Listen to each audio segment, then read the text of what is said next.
Have you got something difficult to do? Something you'd rather not do? Something you've been putting off, but you know that if you did it, you'd 10x your results?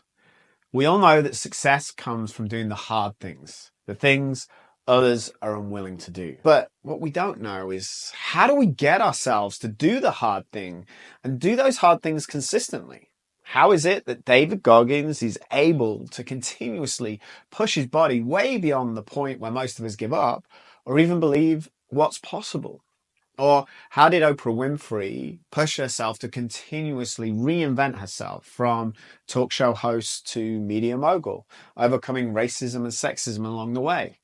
By the end of this podcast, you'll have practical strategies to align your actions with your core values, which will enable you to do what you need to do to live life on your terms. Now, to get the most out of this video, take a moment and think about things that you're not doing, the things you've been avoiding. Why have you been putting them off? Write your answers down right now. Now, the common wisdom is that you just need to believe in yourself and visualize your dreams to make them happen. But high achievers like David Goggins and Oprah Winfrey owe their success to more than just visualization. They have systems of success rooted in their core values. To borrow James Clear's analogy, all sprinters at the start of a race have the same goal. They also believe in themselves and can visualize what they need to do to win, but only one of them ends up winning. So it's clearly not enough. It takes something more. As a coach with over 15 years of experience working with high achievers and winners, I can tell you that our core values play a critical role in our success. And more specifically, knowing which values we should be leaning into. It's important to point out the values I need to lead into are going to be specific to me and aren't necessarily going to work for you. That isn't just because we have different belief systems or a different cultural background. It also has to do with our strengths and weaknesses and where we are on our journey of growth. Our values act as a compass, guiding our decisions. For instance, I realized I needed to lead into authenticity and discipline to fully harness my strengths of creativity, courage, and curiosity. Now I know what you might be thinking. Discipline, of course, Alex. You just have to be more disciplined. That's how you do the hard things that other people won't do.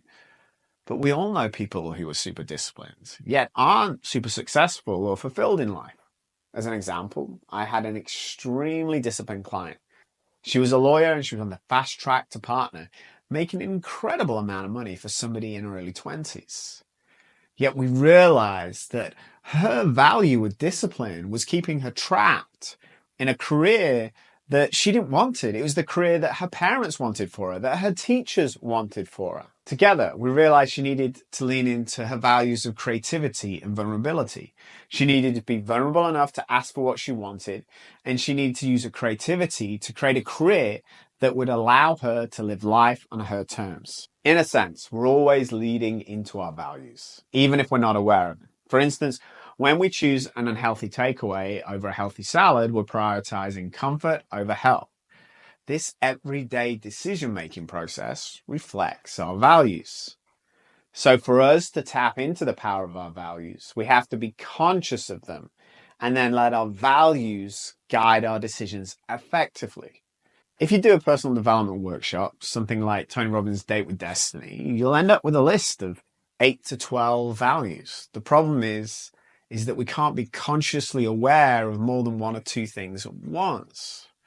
So we end up having what in effect is a to-do list of values, which ends up being completely overwhelming. And again, I can tell you from years of experience of working with high performers that succeed in living life on their terms, they organize their thoughts and feelings through the prism of one or two core values. This also mirrors what Brené Brown has discovered in her research on vulnerability and leadership. So how do we discover our core values? Well, first you need to identify what are the values that resonate with you. This is like the list that you get from a personal development workshop. So if you take this list of values on the screen now, or check out the list of values in the workbook, the link to which is in the comments below, and highlight the values that resonate with you. Now, don't overthink this. Use your intuition, but be aware to not let your ego choose. So don't pick values that you think you should pick. Pick the ones that align with you as a person, ones that align with your strengths, your talents, and your character. Once you've got a list of your values in life, we want to prioritize your top 5. Tony Robbins explains that values are desired states, that what we really want in life is to experience our values.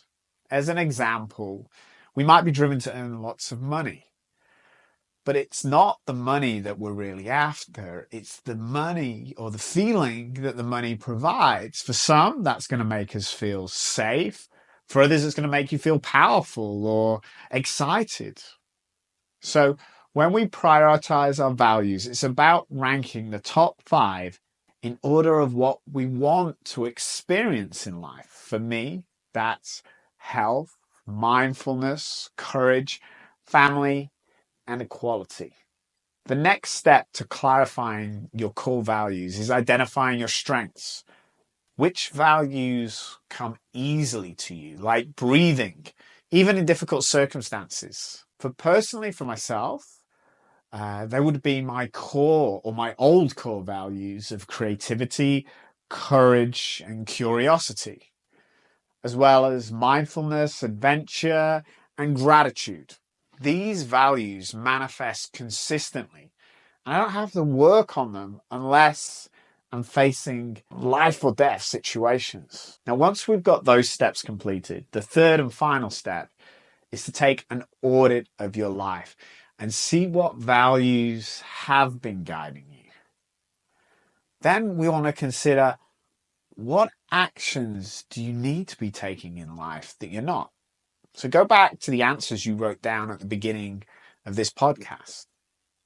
What are the actions that if you took them would have a massive impact on your life and your sense of fulfillment? Make sure you identify the high leverage activities that if you did them consistently would drastically impact the quality of your life. Then ask yourself, what values would I need to guide me to do the hard things that I know I should be doing, but I'm not?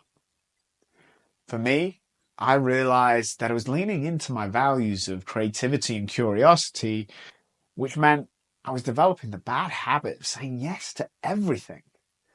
You see, as an optimist, I'm always going to struggle to be realistic about what I can do with the time and energy that I have.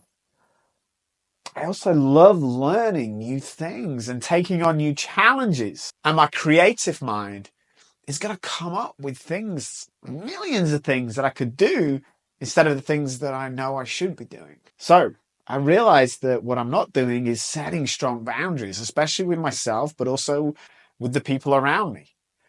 So for my core value, I picked discipline and authenticity. This is my compass, keeping me on track with making decisions that serve me and my family, my friends, my clients. So ask yourself, what values on your overall list would guide you to do the things that you know you should be doing but aren't? And it's no good just having values and not taking action. You need to decide to make them front and center. For me, that means creating weekly and daily plans for my time and energy. It also means committing to going back to a vegan diet and never saying yes to something until I know what I need to say no to be able to say yes to that thing. It also meant expressing my feelings and views of the world more in meetings with business partners and friends. Spend some time right now writing down what would be different about your life if you committed to these values. Would it mean getting up at 5 a.m. every morning and going for a run? Or would it mean that you need to say yes to more opportunities rather than saying no? Look, living your core values is the most important thing you can do to get yourself to do the hard things. If you don't, then there really isn't any point in doing this exercise. It's important to think about this daily and ask yourself, how are you going to lead into your core values today? At the end of the day, ask yourself, how did I do with my values? Did I live up to them, or did I fall back into my old patterns? Remember, good values can still lead you astray if you're overplaying them, like I did with curiosity and creativity. Now, I highly recommend doing this exercise annually. And if you're inspired to delve deeper into values, I'd recommend that you read Brené Brown's book, Dare to Lead, and check out the workbook and the AI coach that I've developed in the links below. And for more personalized guidance, consider working with one of our amazing coaches at The Inner Coach. Anyway, I hope this has been helpful. And if you have any questions, please drop them in the comments below.